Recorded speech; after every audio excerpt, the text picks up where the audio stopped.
suite de A5, donc Keftsnin, partie A5. Désolé, la vidéo s'était coupée. Je poursuis. On était sur les biens de l'État et le fait qu'il n'y a pas de proscription pour les biens de l'État qui doivent revenir à l'État. Sur la Constitution, j'ai analysé la Constitution il y a juste 2 ans, donc avant sa dernière modification. Je ne vais pas refaire l'analyse. L'analyse et la lecture que j'en fais est dans mon ouvrage. C'est un homme politique. Ce n'est pas en spécialiste du droit constitutionnel que je me positionne. En fait, je profite de cette occasion en parlant d'une professionnalité, notamment ici le droit constitutionnel. Je ne me substitue à aucune professionnalité sur l'ensemble des domaines, par contre. C'est au nom politique que je me positionne. J'ai mes professionnalités, mais je ne me substitue à aucune autre. Ici, c'est au nom politique que j'agis. Sur l'opposition à laquelle je donne considération, toute considération, j'ai déjà fait part donc d'un certain nombre de parties. À propos de ma lecture de la Constitution, M. Ali Benflis, que je salue, et son parti, il avait fait un développement sur la nature du régime en Algérie. C'est bien qu'il y ait des analyses, des débats d'idées, auxquels j'appelle, en toute démocratie. Moi, je vois et je pense d'une façon intrinsèque le problème du système et non pas du régime. D'ailleurs, je salue aussi, et amicalement, Sofiane Djilali. Quand j'ai eu des entretiens avec lui, je suis ravi de sa rencontre. Sofiane Djilali et son parti, Djil Jadid, bien sûr. Je reviendrai sur le rôle que je vois important dans le champ politique algérien pour les deux partis en question. Je l'ai déjà un peu annoncé sur ma vision qui correspond à la société et à l'entendement du cerveau humain gauche-droite. On en reparlera. Ici, je parlais de constitution, de régime et de système. C'est le système le problème. Je peux me tromper sur les partis, mais pour raison pédagogique et dans mon développement, je continue. Je véhicule mon idée pourtant réaliste en attribuant les 30% à un parti de gauche qui serait Djil Jadid et 30% à un parti de droite qui serait Tala'i al-Hurriyat. J'avais déjà aussi précisé les 10% pour un parti de la culture. C'est à mon sens. Le RCD, avec des ajustements sans doute, et les 10% pour le parti de l'écologie qui est totalement à construire et qui sera très important, et 5% pour un parti plus à gauche, je ne sais pas lequel, il est peut-être à définir totalement. En tout cas, il y a une tendance communiste aussi qui représenterait quelque chose comme 5%. C'est donc sur ces 85% qu'il faudra voir les projections. Sur la Constitution, quand je dis que j'ai fait une analyse, j'ai fait une lecture et des propositions, c'est dans mon ouvrage. J'estime qu'une Constitution se respecte et d'une façon essentielle. Aussi, je dirais pour les partis, j'avais un peu évoqué le RCD et le FFS. Je ne détiens pas la vérité. J'aimerais que ces deux partis qui participent aux élections législatives, j'aimerais pourtant qu'ils créent la surprise et de gagner le mieux possible les élections que je boycotte, comme Djil Jadid et comme Tala'i al-Hurriyat. Peut-être que le RCD sera le parti de ma projection pour les 10% de la culture. Mais dans le cas de la réussite, serait-ce jusqu'à être le porteur qui fera naître la bonne partition réaliste de la société algérienne et revenir à son rôle d'arbitrage, en même temps que le parti qu'il faut penser, construire, le parti de l'écologie. C'est ces deux partis-là qui feront les basculements d'une droite à une gauche. C'est ma façon de voir d'une façon réaliste, et ce sera dans l'alternance. Parce que dans une démocratie, il y a nécessairement alternance. Je m'adresse à ces partis démocrates et avec respect. Je n'ai pas beaucoup parlé du FFS. Aujourd'hui, j'en parle. Le FFS, je ne l'ai pas beaucoup cité, je suis pourtant de gauche. D'abord, je n'ai pas attendu le décès de M. Hussein Aït Ahmed, rahimahullah, pour lui rendre hommage. Je l'ai fait de son vivant et j'ai la trace.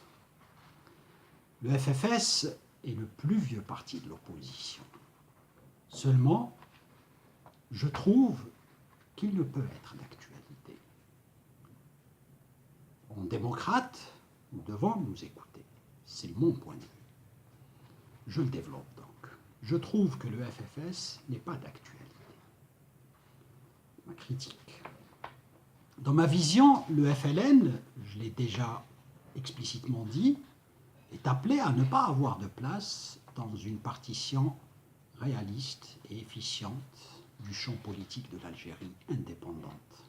Ce franc, le FLN, est dans notre histoire, à tous. Le mérite du FFS, c'est d'avoir très tôt, après l'indépendance, opposé un franc au franc. Au franc qui n'avait plus lieu d'être. Et surtout maintenant, en 2017, les deux francs n'ont pas à être. Le FFS peut-il se convertir en un parti de gauche? En tout cas, pas un franc. Et la mission qu'il se fixe maintenant, ça par contre c'est du concret pour moi, la mission que le FFS se fixe est pour moi non réaliste. Non pas qu'elle soit haute, mais l'idée du consensus est pour moi fausse. Car ce qui vient après ne peut venir avant, ne peut être avant. C'est ce qui me fait dire que le FFS s'est enfermé dans un académisme à devenir formel, non opérationnel.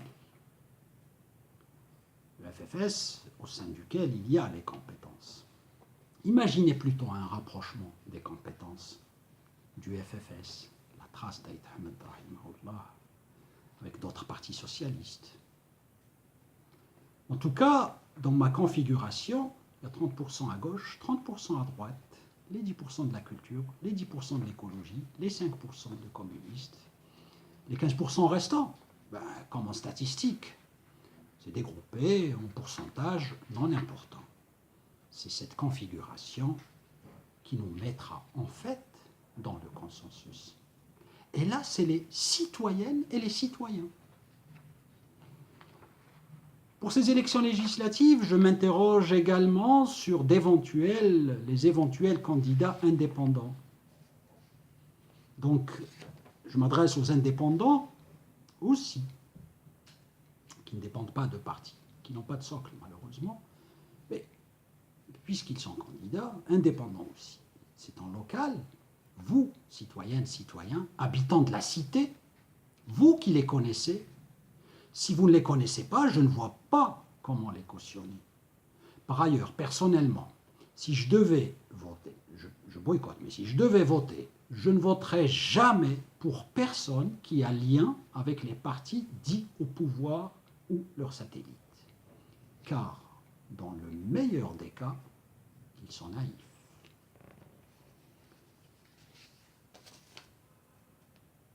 Je reviens sur les élections présidentielle de 2014. Il y avait notamment les représentants des deux candidats, Benflis et Bouteflika.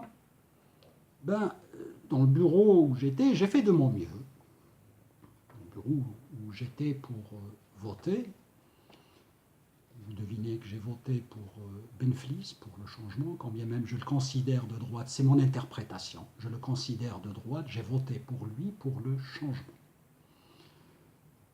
Je voterai, s'il le faut, à nouveau, dans une configuration à venir, à défaut d'une hdaqa de gauche qui tienne, je voterai pour une hdaqa de droite quand il y a lieu, parce que le basculement démocratique est capital.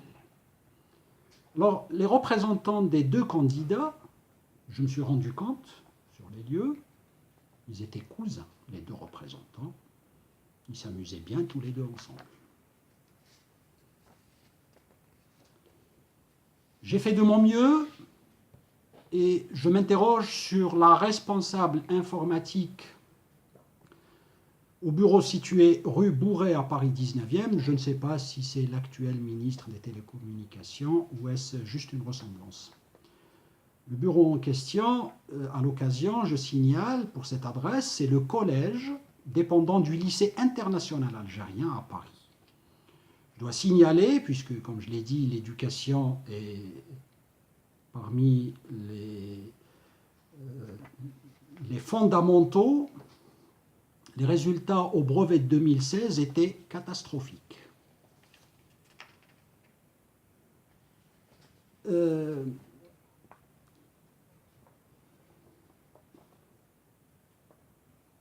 À l'intention, dans mon ouvrage, j'explicite tout ce que j'ai pu relever par rapport au vote de 2014, objectivement, ni plus ni moins, mais dans le détail, avec la volonté d'Allah, j'ai pu être présent sur certaines considérations.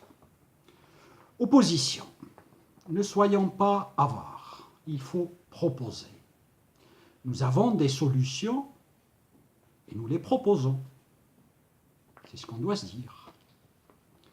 Quand on est porteur de projets, avis aux partis de l'opposition, pas que de la critique, il est maintenant urgent de proposer. Il faut que dans tout propos, il y ait plus de propositions que d'autres choses. C'est d'une part de la générosité, comme je l'ai déjà dit, de ne pas garder ce qu'on croirait être bon à mettre en place une fois au pouvoir.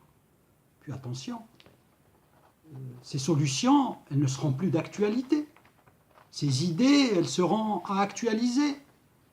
Car ce qui est vrai à l'instant T n'est pas vrai à l'instant T plus 1. Comment voulez-vous que les citoyennes et les citoyens fassent confiance? Il faut surtout montrer que le choix est démocratique. Il faut montrer que la méthode et la démarche sont éclairées, savantes, pratiques. Et de même pour les mises en œuvre, pour être effectif. Troisièmement, c'est une conséquence, acquérir d'une façon méritée la confiance du peuple, ce qui n'a jamais été le cas des annonces démagogiques de tous bords. Algérienne, Algérien, personne ne peut se défiler sous prétexte de manque de moyens, de temps. C'est relatif. Il y a déjà l'attitude citoyenne responsable à avoir.